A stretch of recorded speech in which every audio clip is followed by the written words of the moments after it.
If you end up liking this video and finding it helpful, then give it a thumbs up and leave your comments below about what your experiences are of using this video. And also, if you haven't already, click the subscribe button and the bell button near the subscribe button so that you can be kept informed when future videos like this go live. Now, this is an adult bedtime story about a lost kingdom. So as you listen to me, you can begin to drift comfortably asleep. And while you drift comfortably asleep, so I'll just talk in the background. And my voice can just drift off in the background and guide you as you follow the story.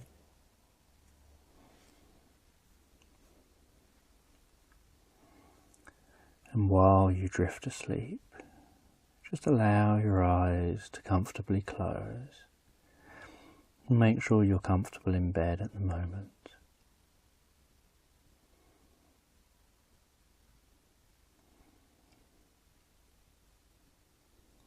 And one day you go out on a large research ship, and you go out into the middle of the Atlantic Ocean, and it's many days and nights journey out to the middle of the Atlantic Ocean on this ship, as you survey as you go, and you have a whole team with you doing different science research.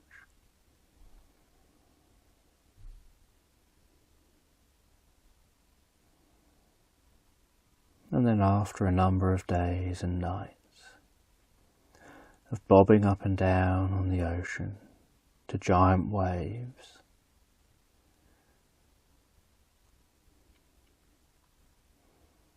you find a legendary calm spot in the ocean. And part of what you're here to study is why this one specific spot, which is only about a mile wide, seems to always remain totally calm, while the water around it can be rough and choppy. But somehow any waves seem to cancel out at the border of this mile-wide circle of water.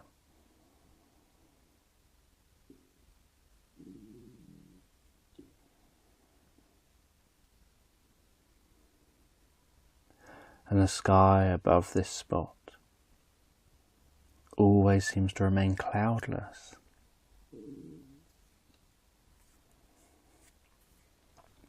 And there seems to be no current directly beneath this section. Because one theory was that perhaps there's a weird current, maybe currents from other places, meet in this one location, push against each other and cancel each other out. But if they do that, there's literally no current. The water is totally still in this location. And so the plan is to get into a submarine and be lowered down by the boat about a mile under the ocean. And you get lowered down by the boat, and then you untether from the boat and lower yourself down to the bottom of the ocean in this area, while the boat will travel around the area, surveying, using different techniques to gain as much information about this area as possible.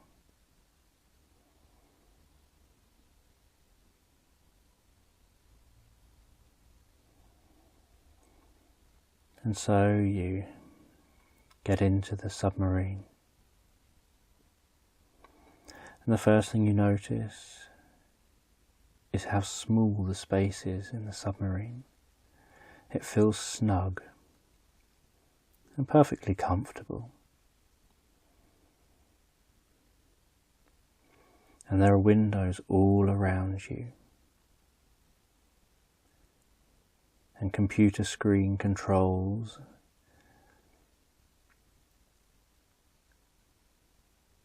that seem slightly too low to easily reach. But when you sit into the chair, you can just about reach them all. But they keep out the way of much of the windows.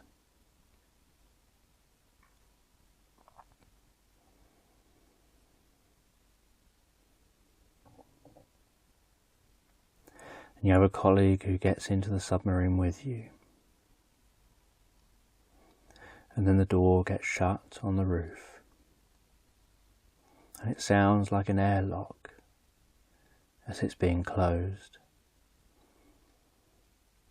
And then you hear a crackly voice on the radio asking if you're ready for launch, and you reply to let them know you are.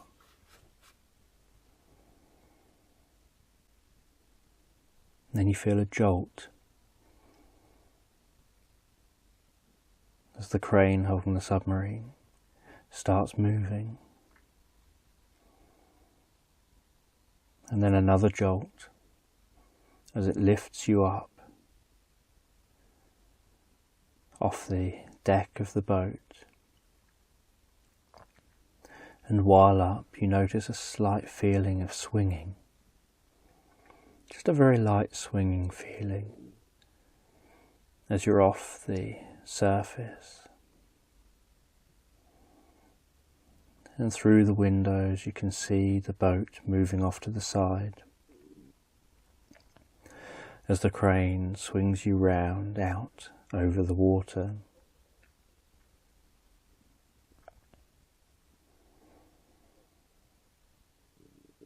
And then the crane starts lowering you down towards the water.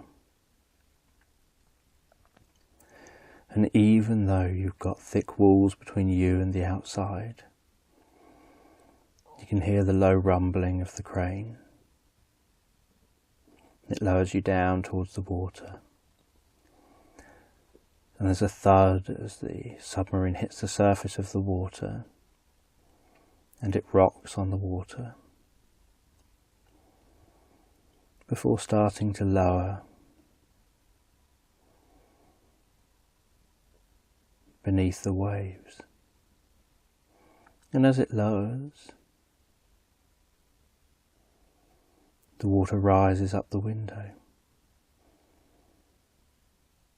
And when the water's about halfway up the window, the submarine starts bobbing up and down slightly, and the crane releases, and you see the arm of the crane going back to the boat,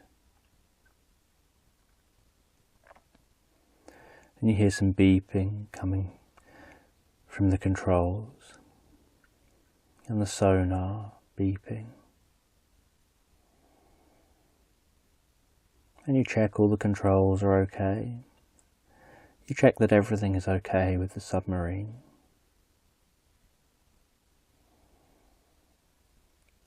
And you get asked if you're ready to proceed down.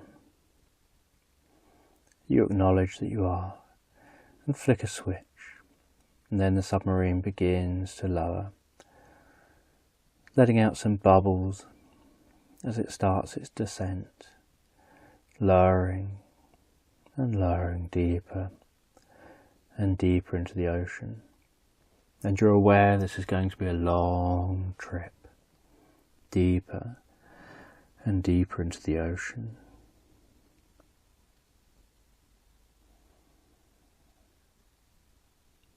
And it descends slowly. And all you can do is just gaze out the windows while it's descending.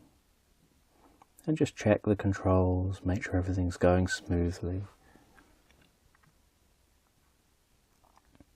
And you gaze out the windows and you see fish and sharks and other sea creatures, while you're still quite close to the surface. And it's quite bright and lit up, and incredibly clear water here, and you can see for a long distance all around you. And it continues to descend, and it gets darker, but when you look upwards you can see the shimmering of the surface and shards of light dancing under the sea, and shoals of fish and other animals swimming among the light rays. And when you look down, it's just black and dark, and you continue descending, and you can hear the rumble of the motor as the submarine descends deeper and deeper into the abyss.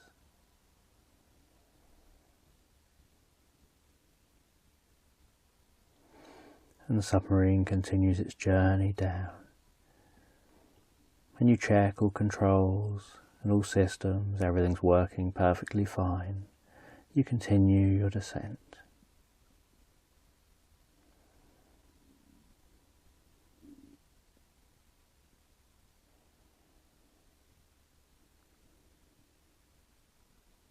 After about 3/4 of an hour of descending,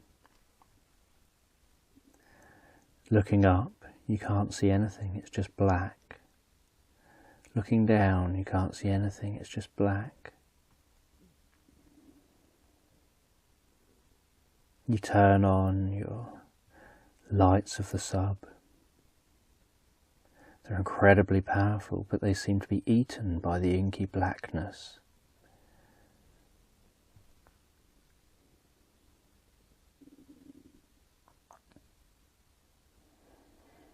You see the occasional flash of light and movement.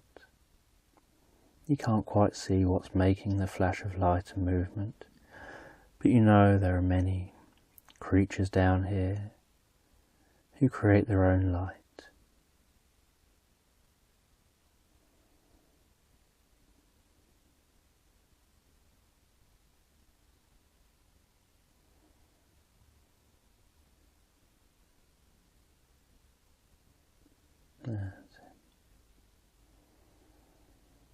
Then after a few hours, you start to see the bottom approaching you, and it's a pure white, soft looking bottom, almost like pure white sand, but without being able to touch it you don't know for sure.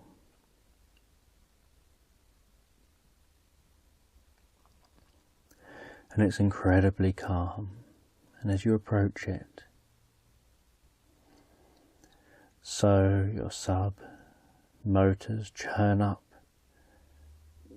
some of that white, soft sediment.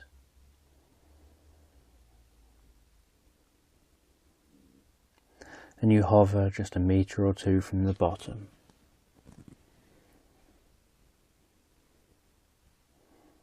And you turn off the motors and just let it hover there. You've got the buoyancy just right. And when you do so, you have some beeping coming from the inside, and the occasional noise like distant whales travel through the boat, through this submarine. But other than that, it's incredibly peaceful and quiet, with very little movement outside. And you scan the area, trying to find out what's so special with this place.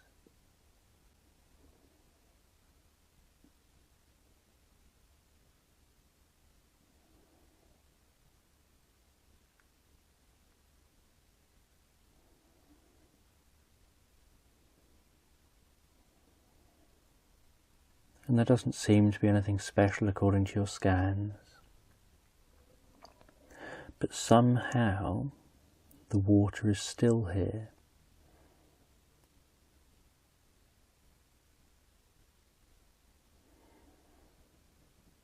And then you do a scan, looking for magnetic fields, and you pick up a magnetic field that seems unusual.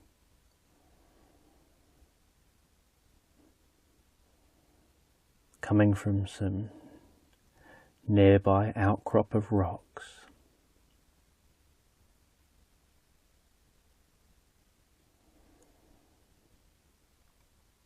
So you pilot the sub over to those rocks to explore further. And as you arrive there, you notice, while going around the rocks, there's a really powerful magnetic field coming from these rocks. And there's a cave heading into the rocks.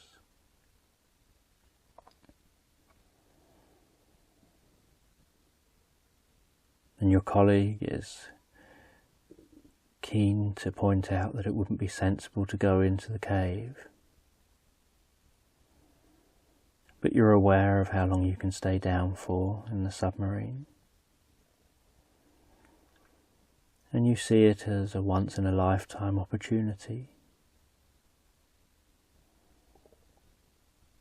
So you pilot the submarine into the cave.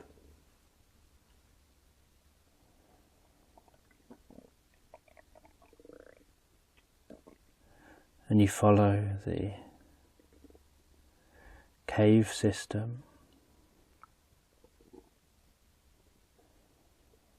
And it's incredibly wide, almost like these rocks, which are a bit like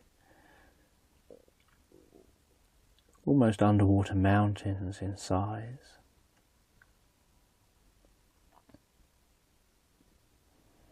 Are virtually hollow. And so you follow the system.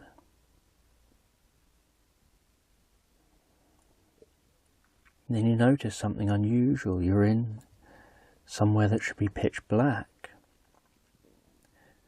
And the lights on the sub should be the only light source, and yet in the distance you can see light.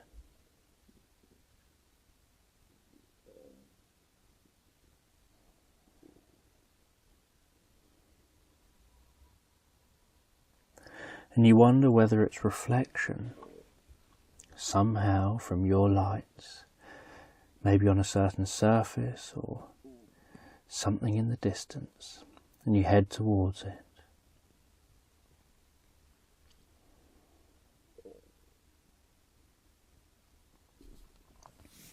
And it heads upwards, and so you follow it upwards, and you start ascending within this cave.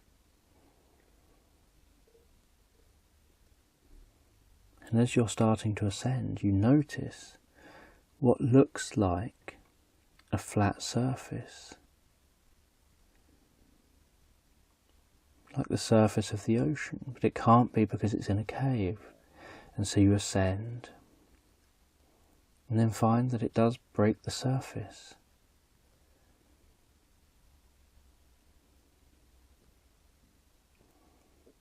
And you look up through the windows of the sub, and you can see just blackness way up above you, like there's plenty of space way above you.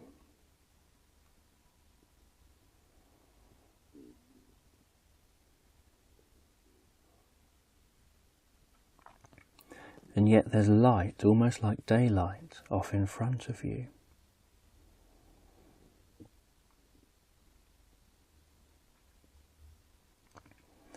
Looking like there's a cave tunnel that leads towards that daylight.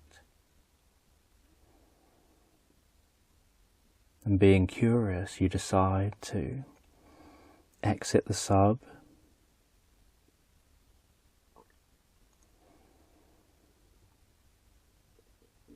And your colleague says they'll stay where they are, keep an eye on the sub, and be there to collect you when you come back. And you notice that the air in here is breathable and seems fresh.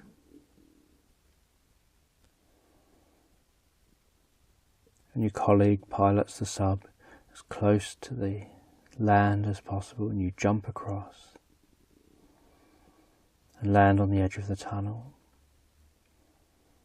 And you follow the tunnel towards the light, and as you follow it and you turn a corner,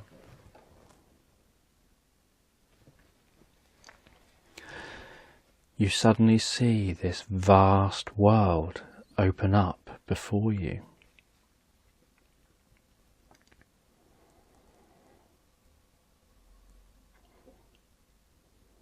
There's like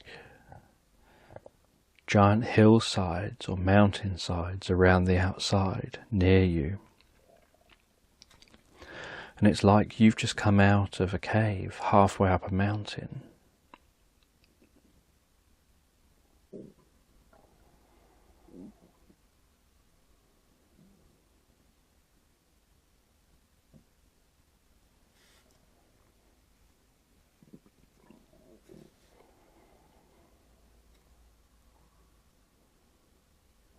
And before you, you can see what looks like a vast rainforest. And you're just above the tree lines.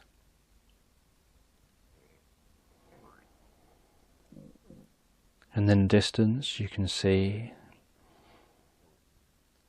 a river, you can see a lake. And it appears like you've appeared in a valley.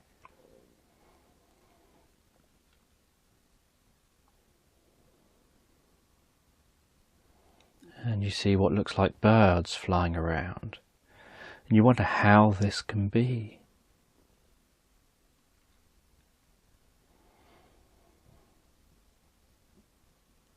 You're over a mile under the sea. How can there be birds flying around? How can there be a forest? How can this be lit up? As if it's a forest on the surface of the earth.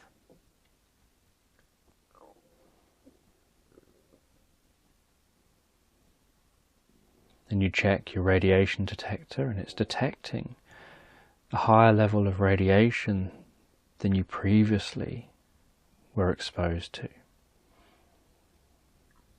And you realize that somewhere way up in the roof of this cave system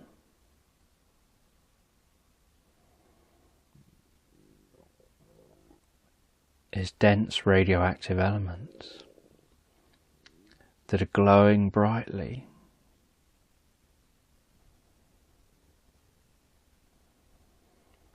That's generating the brightness almost as bright as the sun from when you're on the earth, on the surface.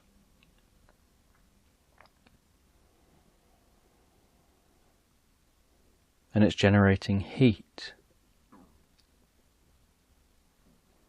And there's so much of it on the roof of this cave system.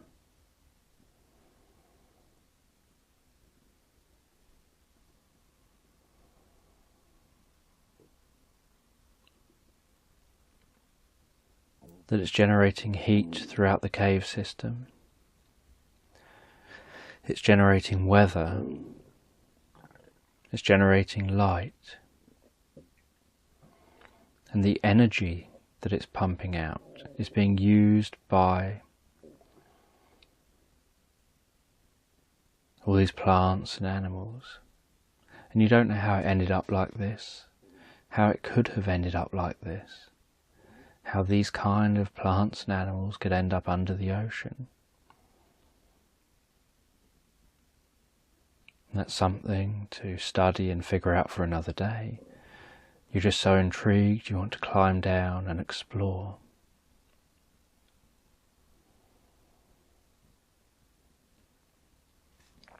And so you climb down the mountain and notice these plants don't look like anything you've seen before. When you go to grab hold of the vines on your journey down, some of them seem to pull away from you, almost as if they're conscious and aware of you grabbing hold of them.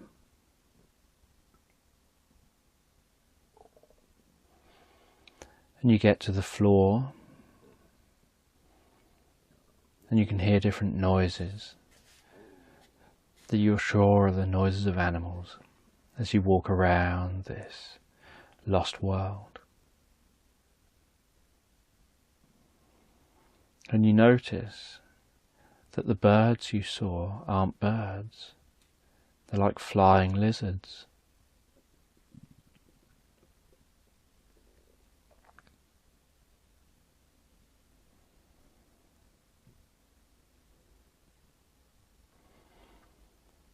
And there are tiny little animals, tiny little mammals running around all over the place, climbing trees, jumping and almost flying from one tree to another with flaps of skin between their legs.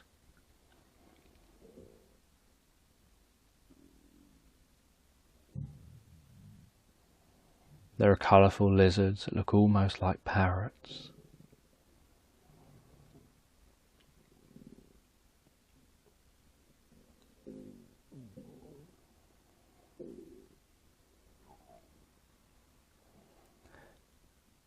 There are lizards that look like they have 4 wings.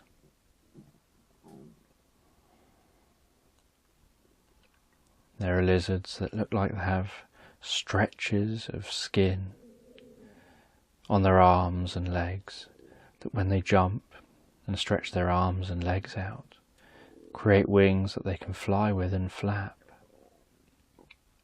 A bit like bats.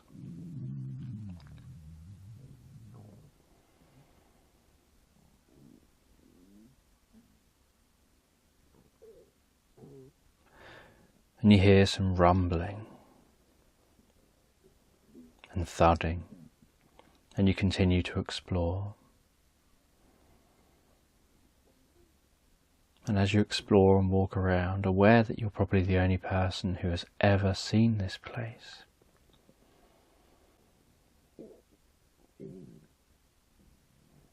you notice a long-necked, khaki-coloured dinosaur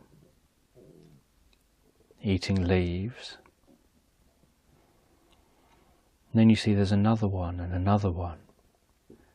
There's a whole herd of them.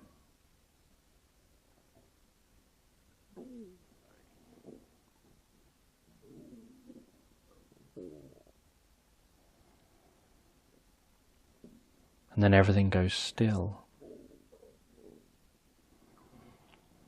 And so you climb a tree, curious why everything's gone still, while the animals have stopped making sounds, why the herbivores have stopped eating, stopped chewing, and have just frozen.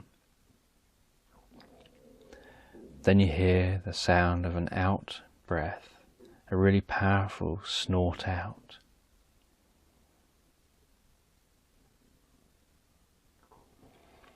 And you look at where you think that sound came from, and you stare really intently, trying to figure it out.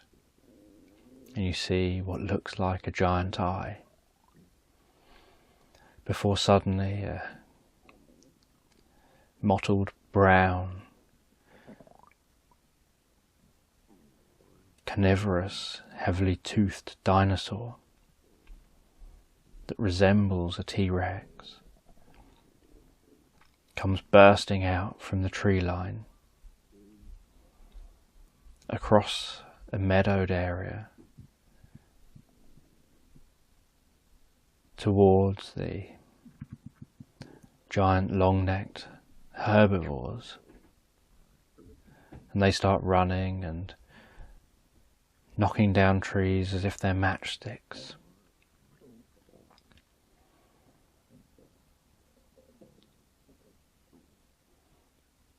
And the T-Rex-like creature lunges at one of the small herbivores, probably a young herbivore, manages to get its neck and get it to the ground and pin it down, and the others just keep running.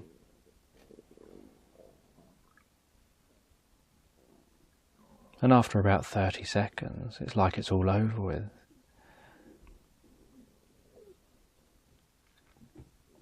The T-Rex-like creature has its meal, and the others are carrying on eating like nothing at all has happened.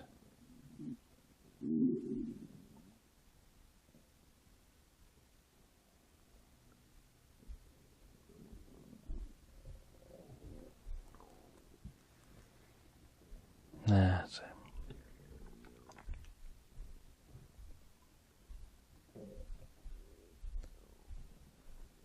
And then you head down to the river and you follow that river and you wonder with curiosity what could be in the river. You don't want to get too close just in case there's anything dangerous to you, but you want to watch and notice. And you see animals on the surface, you see flies, other insects, and dragonflies.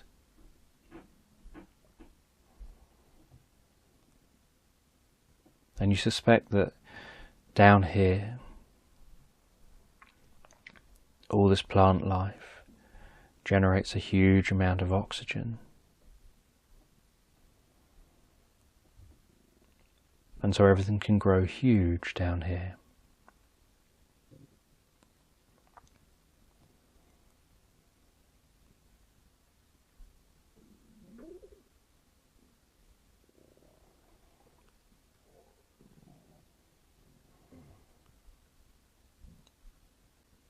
And then you see long-necked dinosaurs under the water.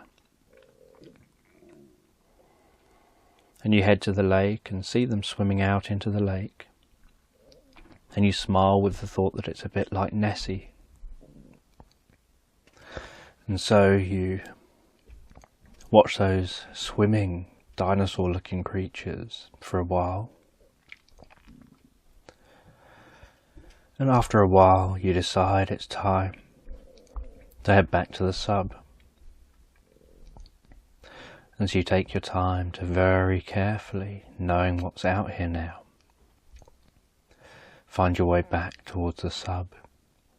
You take a number of photos,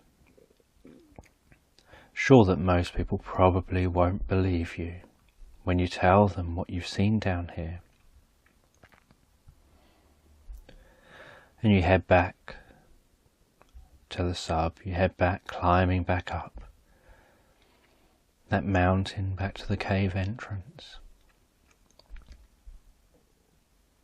And you're aware that somehow this ecosystem seems to work, seems to exist. And the only thing stopping it interacting with the outside world is nothing would be able to make it up to that cave. And anything that could get into the cave wouldn't be able to swim out of the cave into the open ocean. And even if it swam to the open ocean somehow, it would be over a mile under the water and it would get crushed and wouldn't make it to the surface.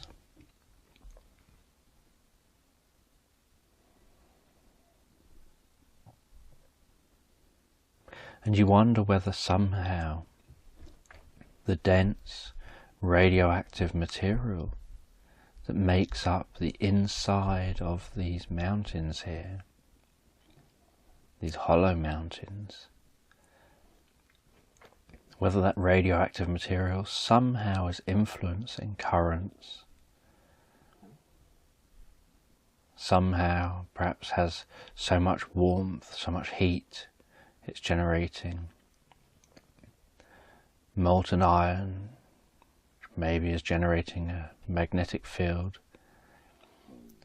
which penetrates to the surface and circles around, and maybe that's such a strong magnetic field, or maybe there's a certain resonance that works almost like a force field, protecting and preventing water from bubbling around and having waves within that magnetic field. And it was just a hypothesis. but it's more to explore in the future. So you get back in the submarine, you tell your colleague what you discovered, you show the photos. When you show the photos of the large dinosaur attacking the long-necked dinosaur, your colleague decides, even though they're very curious, they're not that curious that they'd want to face running the risk of being eaten by one of them. And you find your way back out of the cave system and back into the open ocean before taking a number of hours to very slowly and relaxed ascend to the surface. And you ascend to the surface on autopilot, and as you do, you take that time to recline back, because you know it has to ascend at a certain speed. It's going to take hours. And you recline back, put on a face mask, some headphones to make everything quiet, and you drift comfortably asleep.